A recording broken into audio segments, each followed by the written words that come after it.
6월 2일 수요일 새벽 말씀입니다.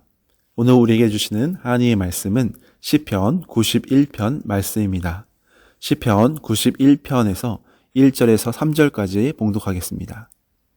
지존자의 은밀한 곳에 거주하며 전능자의 그늘 아래에 사는 자여, 나는 여호와를 향하여 말하기를 그는 나의 피난처요 나의 요새요 내가 의뢰하는 하나님이라 하리니 이는 그가 너를 새 사냥꾼의 올무에서와 심한 전염병에서 건지실 것이미로다. 아멘. 우리나라 대표 지성인으로 꼽히는 이어령 교수님께서 예전에 간증하신 내용을 본 적이 있습니다. 사랑하는 딸의 계속되는 불행 앞에 자신이 자녀를 위해 해줄 수 있는 것이 아무것도 없다는 무력감을 심하게 느꼈다고 합니다.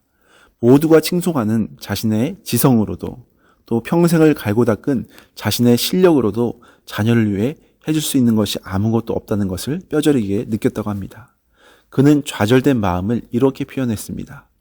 인간의 한계와 허물을 이렇게 느끼면서도 창조와 부활을 안 믿었습니다. 창조를 하려고 문학을 택했지만 50년 만에 그것이 얼마나 의미 없는 일인지를 알게 되었습니다.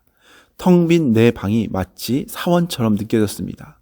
절대 고독 속에 멈춰 있을 때 평생 처음으로 바깥에서 오는 힘이라는 것을 느꼈습니다. 그러고 나서 이렇게 덧붙입니다. 영혼과 마음은 내 안에 있는데 영성은 바깥에서 나에게 다가왔습니다. 영혼과 마음은 내 안에 있는데 영성은 바깥에서 나에게 다가왔습니다. 그러면서 인생에 드리워진 무거운 짐들을 하나님 앞에 놓고 절박하게 기도했다고 합니다. 그때 놀라운 은혜를 주님께서 부어주셨다고 합니다. 그래서 하나님 앞에 무릎 꿇고 그분의 터치와 그분의 만지심을 경험하며 회복되었다는 간증을 접한 적이 있습니다. 내 힘으로 안 되는 어려운 문제 속에 인간의 한계 가운데 포기할 수밖에 없는 그 순간 인생의 유일한 피난처를 만나게 되는 기적을 그는 경험하게 된 것입니다. 그분이 누구십니까? 예수님이십니다. 유명한 철학자 파스칼도 이렇게 말을 했습니다. 사람의 마음 속에는 큰 구멍이 있다. 그것은 쾌락으로도 명예로도 철학으로도 채울 수가 없다. 오직 예수 그리스도의 사랑만이 채울 수 있다. 이처럼 우리 마음의 공허함을 채울 수 있는 분, 우리 영혼의 목마름을 해결해 주실 수 있는 분, 우리의 문제를 해결해 주실 수 있는 분, 바로 우리 주님이신 줄로 믿습니다. 오늘 시편 91편에서도 이렇게 말씀하십니다. 1절 말씀입니다. 지존자의 은밀한 곳에 거주하며 전능자의 그늘 아래에 사는 자여. 여기서 지존자라는 말은 가장 높은 곳에 거하시는 분을 뜻할 때 말합니다. 하나님께서는 하늘 보좌에 계시는 지존하신 분, 스스로 계시는 분, 가장 높으신 분이십니다. 또한 그분을 향해 전능자라고 말씀하십니다. 전지전능하신 분, 전능하신 분, 그분을 향해 2절에 또한 이렇게 말합니다. 나는 여호와를 향하여 말하기를 그는 나의 피난처요, 나의 요새요, 내가 의뢰하는 하나님이라 하리니. 하나님만이 나의 피난처시다라고 고백합니다. 성경에서는 하나님의 별명이 참 다양하게 등장합니다. 그 중에 주님은 나의 피난처, 하나님의 별명을 피난처로 기록하는 경우가 종종 있습니다. 우리의 인생이 막힐 때, 답답할 때, 해결책이 보이지 않을 때 우리가 피해야 할 곳, 우리가 도피해야 할 곳, 우리가 바라봐야 할 분이 누구시겠습니까? 하나님이십니다. 가장 높으신 분, 가장 전능하신 분, 우리가 그분을 바라볼 때 유일한 피난과 은혜가 있을 줄로 믿습니다.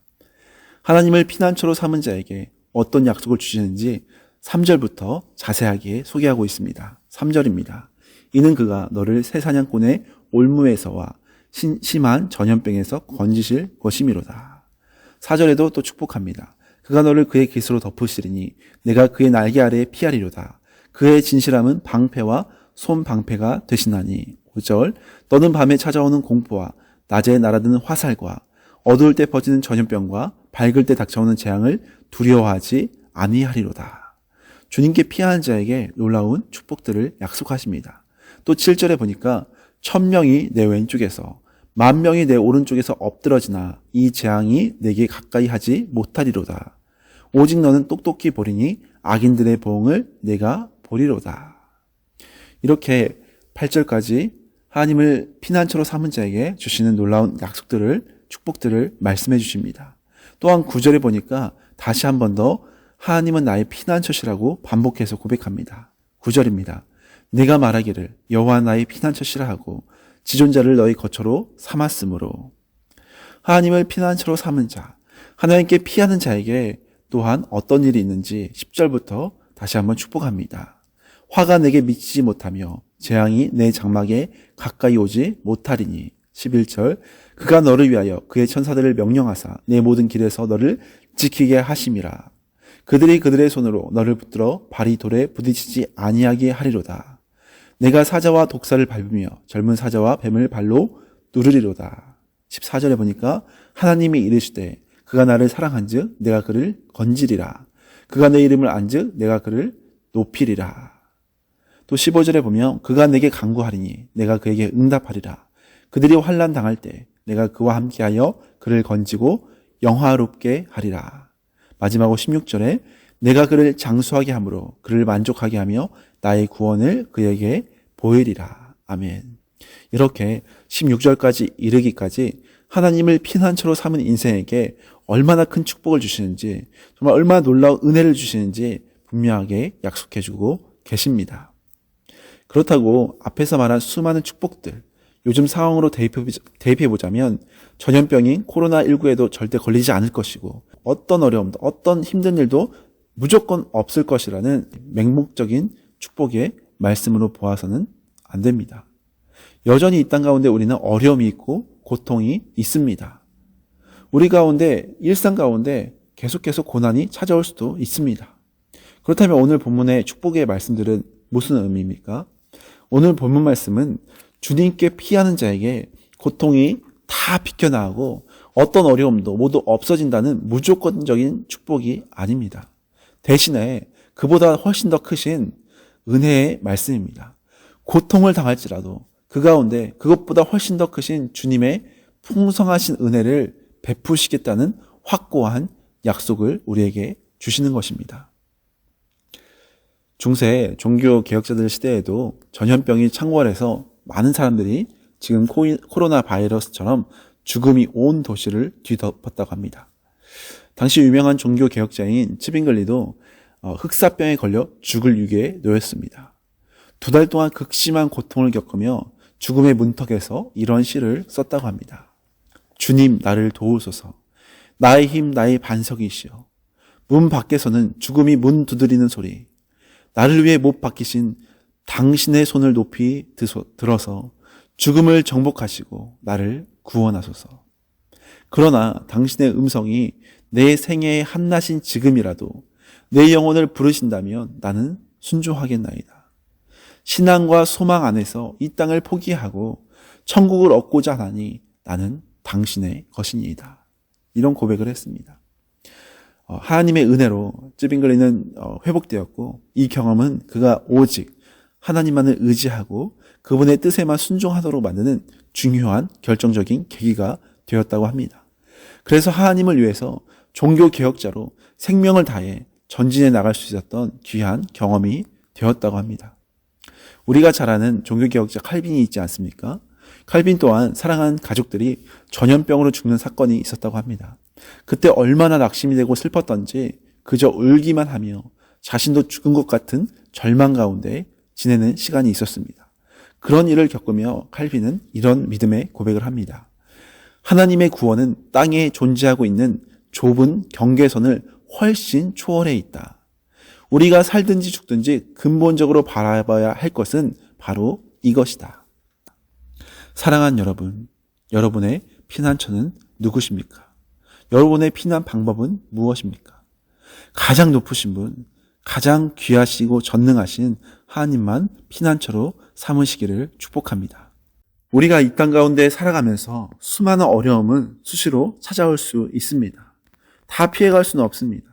그러나 하나님께 소망을 두고 하나님께 피하는 인생은 하나님께서 은혜 가운데 끝까지 보호해 주시겠다고 약속해 주십니다.